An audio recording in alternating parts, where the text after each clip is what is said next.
अस्सलाम वालेकुम नाजरीन।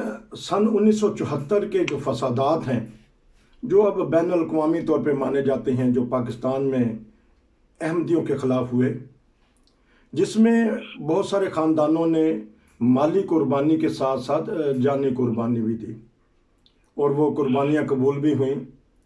बहुत सारे लोग थे, दोस्त थे, जो उस वक्त ऑन ड्यूटी थे, सर्विस कर रहे थे कि एक दिन के अंदर अंदर ये हो गया, हालात ख़राब हो गए। चौधरी परवेज़ अहमद साहब, जिनके हमने वाक़यात आपको बयान किए, वो भी उन दिनों में सर्विस पे थे। हम उनसे पता करेंगे कि एक दिन 29 मई के बाद जो हालात एकदम बदले हैं, पलटा खाया है, तो इन्होंने क्या महसूस किया अपने दफातर के साथी जो दोस्त हैं इनके, जहाँ ये मिलजुल के बैठ के खाना खाते थे, इबादतें करते थे और मुल्क की तरक्की के लिए काम कर रहे थे। तो हम उनके पास चलते हैं कि इनकी सर्विस पे या इनके ऊपर उस बात का क्या असर हुआ। जी अस्सलाम वालेकुम। अस्सलाम वालेकुम जी। हाँ जी, आप ठीक ठाक हैं? जी अल्हम्दुलिल्लाह। हाँ जी, बताइएगा कि आपने उस वक्त वकालत मुकम्मल कर ली थी जब ये 1974 का वाक़या हुआ था?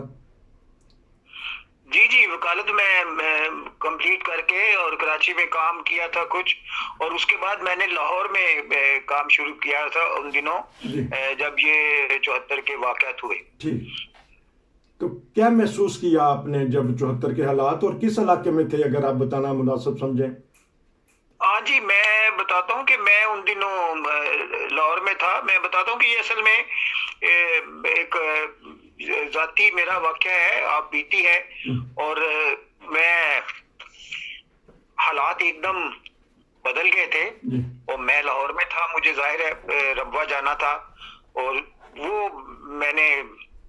मुझे याद है कि किस तरह मुझे उस दिन मैंने सफ़र किया और मेरे साथ क्या बीती। तो वो मैं अर्ज कर देता हूँ अपने सामीन के लिए, दोस्तों के लिए। तो हुआ इस तरह के 74 में मैं लाहौर में वकालत करता था, मगर ये वकालत मेरी मुलाजमत थी और मैं एक कंपनी का लीगल एडवाइजर था। जी, मेरे वालदैन का घर रब्वा में था और मैं हर हफ्ते रब्वा जाता था लाहौर से, और हर पीर को वापस आ जाता था। तो 29 मई 74 के वाक़े का इल्म मुझे और मेरे दोस्तों को उस वक्त हुआ जब हमने ऑफिस में बैठे हुए 30 मई के अखबारात देखे। ऑफिस में सब जानते थे कि मैं एमडी हूँ। अखबारात में शुरू से आखिर तक खबरों का ताल्लुक जमात अहमदिया से था। मुल्क में जलसे, जुलूस, हंगामे, आतिशज़दी और लूट मार के वाक़यात अचानक शुरू हो गए थे। तो उस ऑफिस में मेरे साथी और दोस्त सब हालात की संगीनी से वाकिफ थे। हमारा ऑफिस शहर के वस्त में मारूफ कारोबारी मरकज में था। ऑफिस इंतजामिया ने सोचा कि कल को हमारे ऑफिस पर भी शरपसंदों का हमला हो सकता है। इसलिए मुझे समझाया गया कि अगर ऑफिस पर हमला हो जाए तो आपने कहना है कि मैं एमडी नहीं हूँ। मगर मैंने इस बात की हामी भरने से इनकार किया और बताया कि मैं कुछ अरसे के लिए रब्वा चला जाता हूँ, जैसे ही हालात नॉर्मल होंगे वापस आ जाऊंगा। चुनाचे थोड़ी ही देर में मुझे मेरी पेमेंट मिल गई और मैं लाहौर से अपनी रिहायशगाह से होता हुआ लाड़ी अड्डा से रब्वा की बस में बैठ गया। बस ने रब्वा की तरफ सफर शुरू कर दिया। थोड़ी ही देर में बस में कुछ नए लोग आए और उन्होंने एमडीओ के खिलाफ नारे लगाने शुरू कर दिए। बस में बहुत से लोग रब्वा के कल के वाकया की बातें कर रहे थे और एमडीओ के खिलाफ जहर उगल रहे थे। मैं बहुत गहरी सोचों में गुम था कि कैसे और कब घर पहुंचूंगा। उस दिन बहुत फिक्रें लाहक थी, बार बार कभी अपनी, कभी घर वालों की और कभी सारी जमात की सोचें ज़हन में आती। बार बार दुआ करने और अल्लाह ताला से मदद मांगने का सिलसिला भी शुरू होता और फिर मुख्तलिफ सोचें गालिब आ जाती, या बाज़ औक़ात लोगों के नारे और बातों का शोर और गुल अपनी तरफ मतवज्जो कर देता। मैंने ज़ेर लब दुआएं करते हुए अपने आप को अल्लाह के सुपुर्द किया हुआ था। मैं जानता था कि ज्यादा सफर की वजह से कुछ कंडक्टर ड्राइवर भी मुझे जानते हैं। फिर मैंने थोड़ी देर पहले ही रब्वा का टिकट लिया है, ये लोग कोई गलत कदम भी उठा सकते हैं। मगर मेरा हौसला बहुत बुलंद था। मेरी उम्र 26 साल के करीब थी और मुकम्मल नौजवान और सेहतमंद था। चलते चलते बस पिंडी भटिया पहुंच गई। वहां बड़ा सा अड्डा था जो मुकामी लोगों से भरा हुआ था और सब के सब जमात अहमदिया के खिलाफ गंदी जुबान और नारे लगाकर शोर गुल कर रहे थे। और अक्सर लोग ये बात कर रहे थे कि चनियोट में किसी अहमदी ने गोली चलाई है और मुसलमानों को कत्ल किया है। इसलिए बहुत से लोग चनियोट जाना चाह रहे थे क्योंकि वहां एक बड़ा जुलूस निकला हुआ था। लोग इनफरादी तौर पर और जुलूसों की शक्ल में शामिल थे जो उस बड़े जुलूस में शामिल होना चाहते थे। एक बार मैंने ये भी सोचा कि मुझे ये बस छोड़कर किसी दूसरी बस में बैठ जाना चाहिए, मगर फिर यही बेहतर लगा कि इसी बस में सफर करता रहूं। यहाँ ये भी सोच थी कि जूं रब्वा के करीब जाऊंगा मुकामी लोगों में से कोई पहचान वाला भी मिल सकता है। उस वक्त शरपसंद बहुत जज्बाती और पागल हो रहे थे और गोया सब लोगों का आज इत्तेहाद था। बस में सवार होने वाले नए लोगों ने बहुत ऊंची और जानदार आवाजों में नारे लगाने शुरू किए, मगर मैं गहरी सोचों में गुम दुआएं करते करते चनियोट की जानिब बढ़ रहा था कि बस अचानक रुक गई। रश बहुत था, गर्मी भी अरूज पर थी। मैंने बाहर देखा और गालिबन लोगों से भी पूछा कि बस क्यों रुकी है। पता चला कि आगे रेलवे फाटक है जो बंद है, खुलेगा तो बस जाएगी। और फाटक के अंदर एक ट्रेन खड़ी थी।